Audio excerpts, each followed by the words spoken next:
Last updated 22:43, May 25, 2018. Michael Hobbs, pictured playing for the Blues in 2012, is trying to raise money to build a school in Kenya. Former New Zealand rugby player Michael Hobbs' dream of building a school in Kenya has become collateral damage, and U.S. President Donald Trump's strong stance on the American national anthem being honored at the NFL. Hobbs, son of the late All Black and top New Zealand rugby administrator Jock Hobbs, has penned a personal column for the New York Times to vent his frustration. Hobbs has a firm friendship with Kenny Vaccaro, who played for the New Orleans Saints last year. To find $300,000, $432,000 for the project, Hobbs explained his dream to Vaccaro, and the Gridiron star instantly shared his passion and felt his profile could help the funding drive.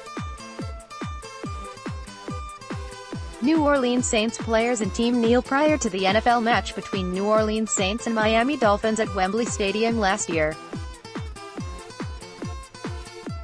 They set up the Kenny Vaccaro Foundation in March 2017 with a personal contribution from Vaccaro of $25,000. Read more. NFL sets itself up with anthem rule. NFL to fine teams over kneeling. Kneeler files NFL grievance. Kaepernick receives Muhammad Ali Legacy Award. Hobbs said within 6 months, the foundation had received pledges totaling $50,000.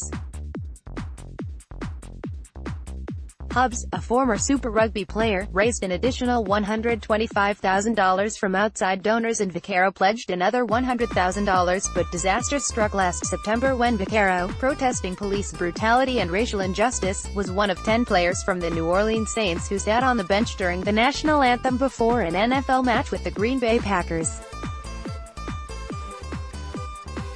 Hobbs said that after the protest, half the members on the foundation's board resigned and asked that their donations be returned. A subsequent fundraising banquet had to be cancelled. Vaccaro desperately wrote to the board members hoping to persuade them to change their minds. "What our country is going through is not something that I have ever experienced in my lifetime," his letter said. "I did not take my decision on Sunday lightheartedly, nor would I expect everyone to agree with it. However, my teammates and I felt an obligation to use our platform to show support for the communities that have been marginalized within our country, some of which we grew up in. Our actions were not intended to be disrespectful, instead, were intended to bring attention to issues that we care deeply about." But Hobbs said Vaccaro's plea made no difference. The board members had made up their minds. "Months on, we still haven't made up the deficit. Construction of our new school is scheduled to begin in a few weeks, but we are still staring down a $75,000 hole. Our goal is to open the school next January.